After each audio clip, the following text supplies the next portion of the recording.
I want to bring in now Vanessa Punda live for us in the Mother City, Cape Town, monitoring the urgent bail application for Zandile Mafe. She joins us now live. Vanessa, very good morning to you. Talk to us about what led to this urgent application.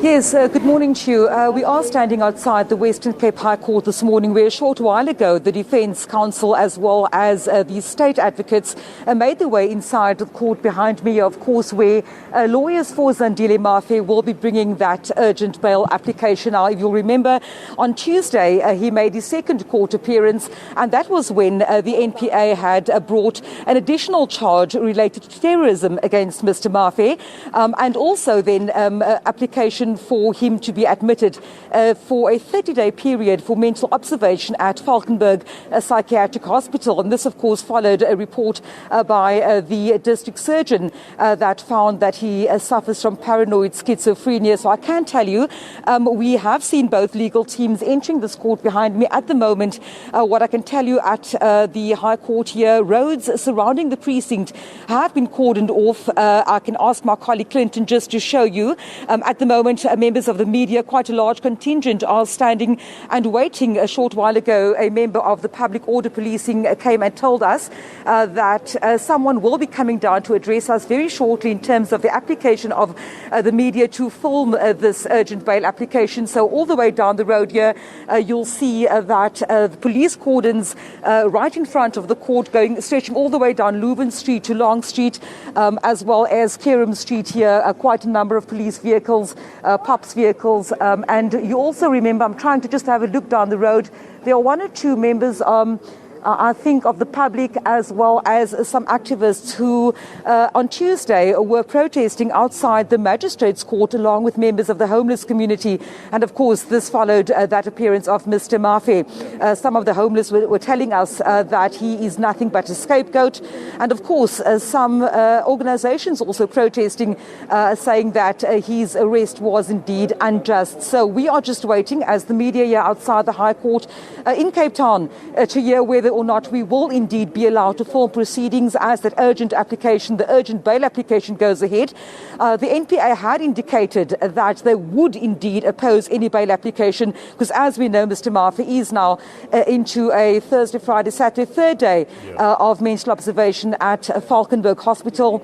During that court appearance, was Advocate Dalium Paul for SC representing him, told the magistrate then that his client would indeed embark on a hunger strike until he is released, or at least while he is still incarcerated. So we do expect to hear from the legal team. They rushed past us a short while ago, Blaine.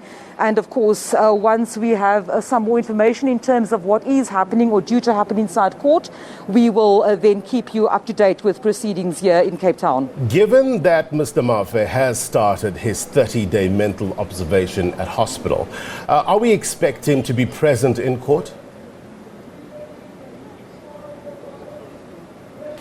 That, of course, is what we are. He is not expected to appear in court this morning, no. His lawyers have made it quite clear that he will not be in court today. I'm going to just, Blaine, if you'll just give me 1 second, I hear just a bit of protesting. I'm going to try and ask Clinton, my colleague, if he can try and follow me as we walk just to hear exactly what's going on. But no, Mr. Mafe is not expected to appear in court today. We did not see him being brought to court.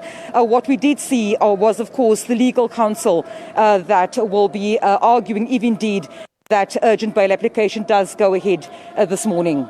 All right, talk to us about, look, the fact that this precinct has been cordoned off. Is it because of the protests that I am assuming that we are hearing in the background? Tell us, what are you seeing there? Blaine, yes, I'm going to ask Clinton just to try and get ahead of me so that we can show you the live visuals that are happening outside court at the moment. There was quite a bit of a protest outside the magistrates' court, and of course various groupings. I see banners in front of me, for example, right now saying "Free Zandile now." And we're going to try and get in there, Blaine, just to hear exactly what these protesters are saying. There were members of the PAC earlier on in court, outside court this week, protesting. And let me just have a look and see what exactly they are saying. I'll try and get my microphone in there so that we can actually hear what their demands are at this stage. Blaine, just stay with me, please, Blaine. With Valterkloof. At Valterkloof, we know that a plane landed there, and that particular plane, what happened? It was private citizens in a national key point. How did they enter? How did they enter that particular national key point? How is it possible that a man from the street can just walk into a national key point, allegedly spend 2 hours, allegedly burns it down, comes out, sleeps in front of it for him to be arrested? It cannot be. This particular government is pulling wool over the eyes of our people. That the ANC government has failed. They cannot govern this country. The security of this particular country is at stake. We are saying as a ZAPO, we are standing by Mafe. Our campaign is hands off Mafe, because we believe that Mafe, hands off Mafe, hands off Mafe, hands off Mafe.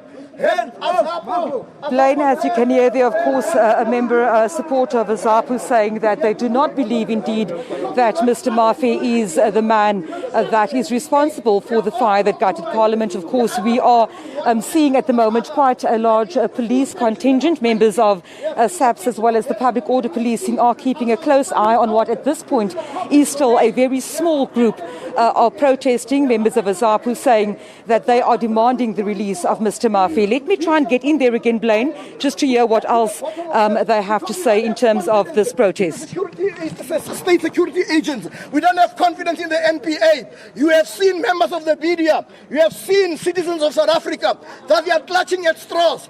All of a sudden, in a democratic South Africa, the first person to be charged with terrorism-related acts is a black, poor, homeless person. What a shame to the so-called quasi-democracy. It's a quasi-democracy, it's a bourgeois democracy, because it does not work for black people.